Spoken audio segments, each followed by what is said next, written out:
Gulf Coast News is staying on top of breaking news here at 3. New video of troopers chasing a stolen SUV on I-75.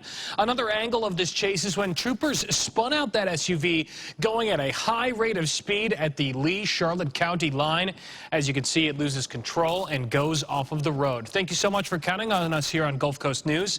I'm Alex Howard. And I'm Christy Soto. Lee County deputies tell us the chase started in Collier County. Florida Highway Patrol got involved and eventually got the driver to stop near the Tucker's Grade exit, more than 45 miles away. Gulf Coast News reporter Kennedy Mason joins us live. She spoke with someone who watched us go down.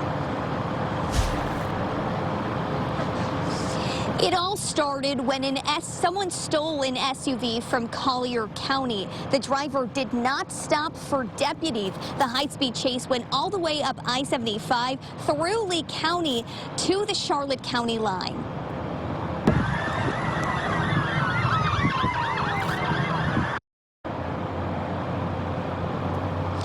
Take a look at this video sent from a witness to Gulf Coast News. Several troopers flying up Interstate 75. The Collier County Sheriff's Office says someone stole a black Hyundai SUV on Regent Circle around 8:30 this morning. 2 hours later, deputies spotted the stolen SUV and tried to pull it over, but they fled. Florida Highway Patrol says that's when they got involved in the chase. FHP finally did a pit maneuver on the SUV in Lee County near the Charlotte County line. You can see multiple cars pull over on the shoulder as troopers spin out the SUV. The driver forced off the road and slowing down traffic as troopers moved in for the arrest. No, that's wild. That's honestly crazy. They must have been playing Mario Kart in real life, so GTA in real life. So, and as long as no one got hurt, that shouldn't be done. It was definitely crazy. Don't recommend it to no one. Please stop.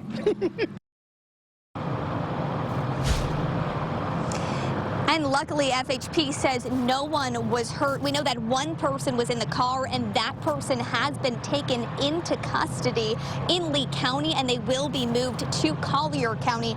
We are still working to learn who was arrested at this time. I'm live in Lee County. Kennedy Mason, Gulf Coast News.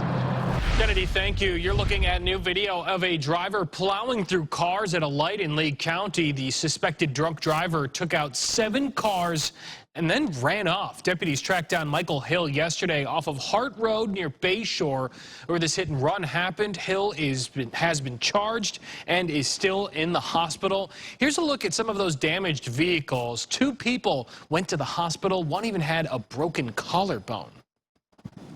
Breaking news, Lee County deputies are removing guns from a Cape Coral home. Here's a live look from our photographer that's at the scene. The sheriff's office tells us they are searching the home, but haven't shared more than that. This is along Southeast 11th Street and Southeast 13th Place. Count on Gulf Coast News to keep you updated. You see that? Yeah, all right. You see it? I hope you like your job. Yeah. New video at 3 shows an Amazon delivery driver flipping off a neighbor in Fort Myers. The woman who sent this to us says she was asking the driver to slow down because there are kids around. This happened along High Street and Apache Street. The woman who sent us this video says delivery drivers are driving dangerously in their neighborhoods. Right now, it's unclear if law enforcement is involved. Fort Myers police arrested a man they say opened and stole packages in at least 3 separate incidents. Police say Giovanni Martinez and another man did this at the Forum Cypress Legends Circle, Sopra Luxury Living Apartments, and a 3rd location on Forum Boulevard. Police say Martinez and the other suspect broke into mailrooms to commit these crimes. We know nearly a dozen people were targeted. I remember seeing the police around. I did not think it was because someone was stealing mail and Amazon packages. That is so weird. Police say they found the suspect during a traffic stop along Champion Ring Road. The second person has not been caught.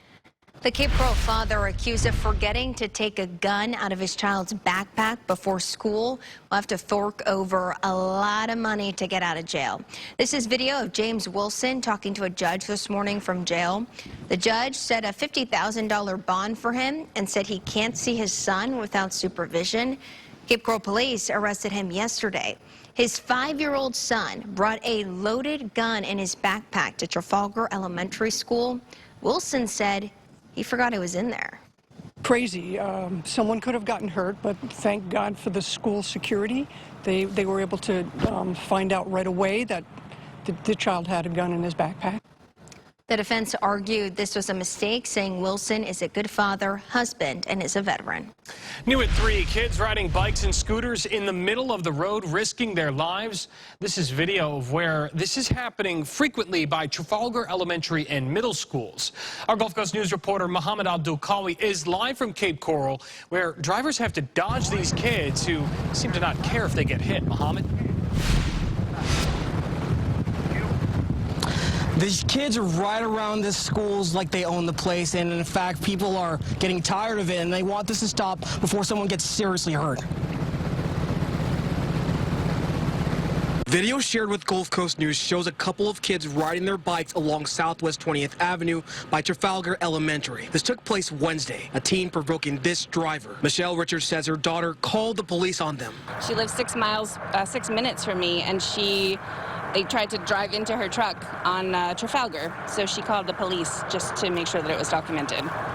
She was driving with her son. If you take a closer look, the teen has a phone in his hand. The woman who shared this video says he tried to go around them, but they would swerve into her, trying to get hit. Dominic Franks had a similar encounter. Yeah, there was a few of them behind recording and stuff like that. It was for like a little TikTok or something like that. I thought they were about to clip my car, and I didn't want any damage or anything like that. Neighbors say they understand that kids will be kids, but say this goes way too far.